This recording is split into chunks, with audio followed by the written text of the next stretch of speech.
मैं हमारे महेश गौड़ साहब से कहना चाहूंगा कि पूरे भारत में जो मुसलमानों का एक बहुत बड़ा तबका है, हम जमीन बड़ी तकलीफों से खरीदते हैं और उसके बाद बड़ी तकलीफों से अपना घर को बनाते हैं। कोई सरकारों ने हमको कोई नहीं दिया, तो हम उनसे अपील करेंगे कि जो मजाज साहब ने जो कैनाल के बारे में कहा, वहां पर कोर्ट का स्टे है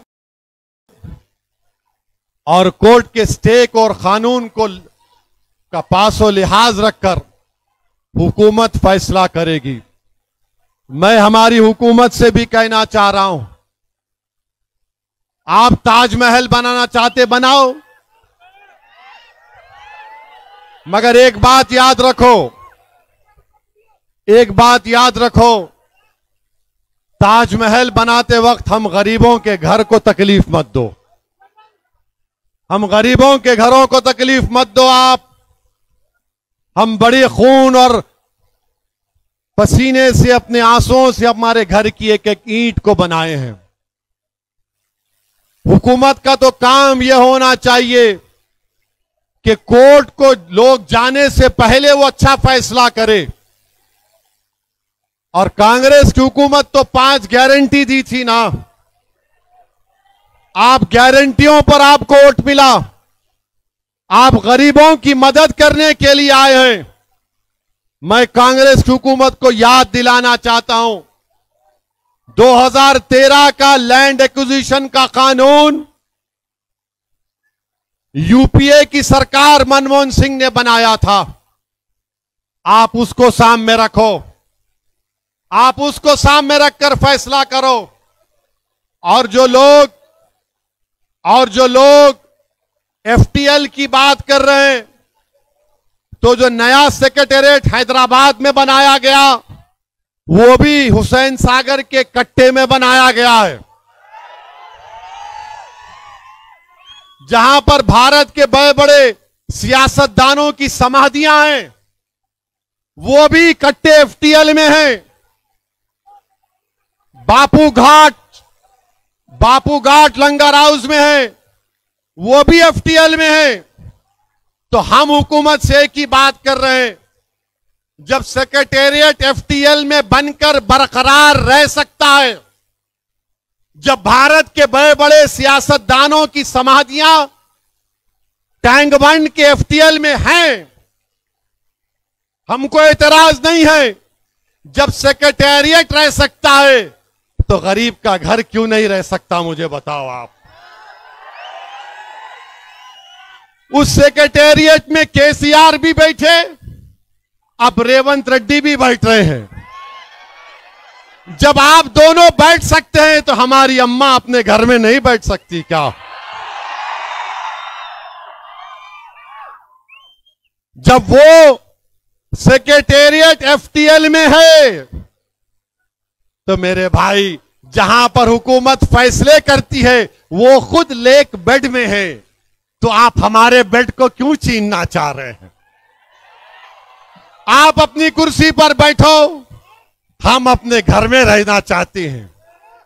तो हुकूमत का काम यह है कि अच्छा फैसला करें। आप खूबसूरत बनाना चाहते हैं, हम तैयार हैं, मगर मेरे भाई, हमारे गरीबों के घर को भी आपको देखना पड़ेगा।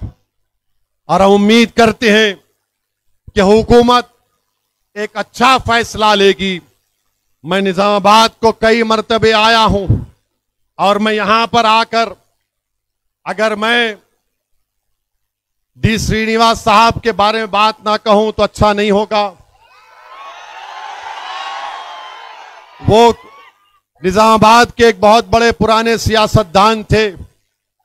निजामाबाद में उन्होंने बहुत कुछ काम किया, और आज वो इस दुनिया में नहीं है।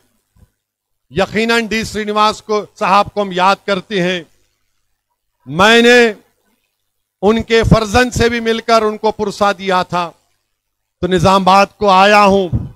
तो मेरी आपसे अदबन गुजारिश ये है कि मंजलिस को निजामाबाद में मजबूत करिए, और हम हुकूमत से ये मुतालबा करते हैं कि कामारेड्डी में जो बच्चे गिरफ्तार हुए हैं उनको जल्द से जल्द हुकूमत रिहा करवाए। निजामाबाद में जो बच्चे जेल में हैं, मोहन भागवत से हम पूछना चाह रहे, मोहन भागवत 10 साल से तो आपके चेले मोदी भारत के वजीर आजम हैं। 10 साल के वजीर आजम के दौर में बताओ मोहन भागवत, हिंदुओं को खतरा पैदा हुआ है? बताओ मोहन भागवत, ट्रिपल तलाक का कानून तुम्हारी पार्टी ने बनाया, 370 अनकॉन्स्टिट्यूशनल तरीके से निकलवाया, CAA का कानून संविधान के खिलाफ मजहब पर बनाया, UAPA का कानून और गंदा कर दिया। तुमने क्या क्या कानून बना दिए सिर्फ एक समुदाय के खिलाफ, उसका नाम मुसलमान है। और उसके बाद मोहन भागवत 10 साल के बाद कह रहे हैं कि भारत के 78 करोड़ हिंदुओं को खतरा है। अरे मोहन भागवत, तुम तो मोदी की बेइज्जती कर रहे हो, तुम तो नरेंद्र मोदी की धज्जियां उड़ा रहे हो। 10 साल के बाद भी मोहन भागवत को लग रहा है कि भारत के 78 करोड़ हिंदुओं को खतरा है। सुनो मोहन भागवत, ना भारत के हिंदुओं को खतरा है, ना भारत के मुसलमानों को कोई खतरा है। हां, एक खतरा भारत के मुसलमानों को, हिंदुओं को, दलितों को, आदिवासियों को, सिखों को, ईसाइयों को है। वो किससे है? नरेंद्र मोदी और मोहन भागवत से खतरा है। हमको खतरा तुमसे है। और मोहन भागवत सुनो, चीन भारत की 2000 स्क्वायर किलोमीटर पर कब्जा करके बैठ गया और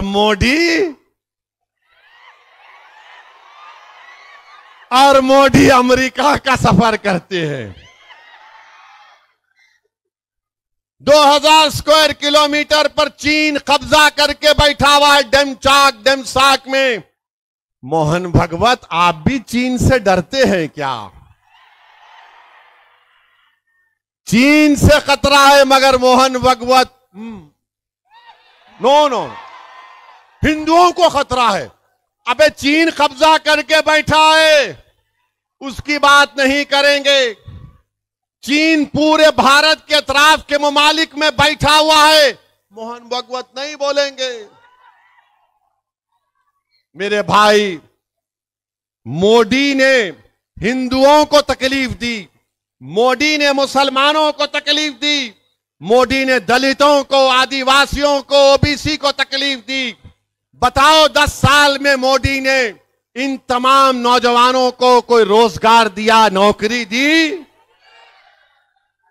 लाखों नौजवान बेरोजगार उनका मुकद्दर बन चुका है। मगर मोदी आके क्या बोलते हैं? झारखंड में जाकर बोलते हैं यहां पर पॉपुलेशन बदल रहा है। अरे मोदी, नौकरी दो, चीन को भगाओ, इकोनॉमी को रिवाइव करो, मगर कुछ नहीं। मोहन भागवत कह रहे हैं हिंदुओं को खतरा।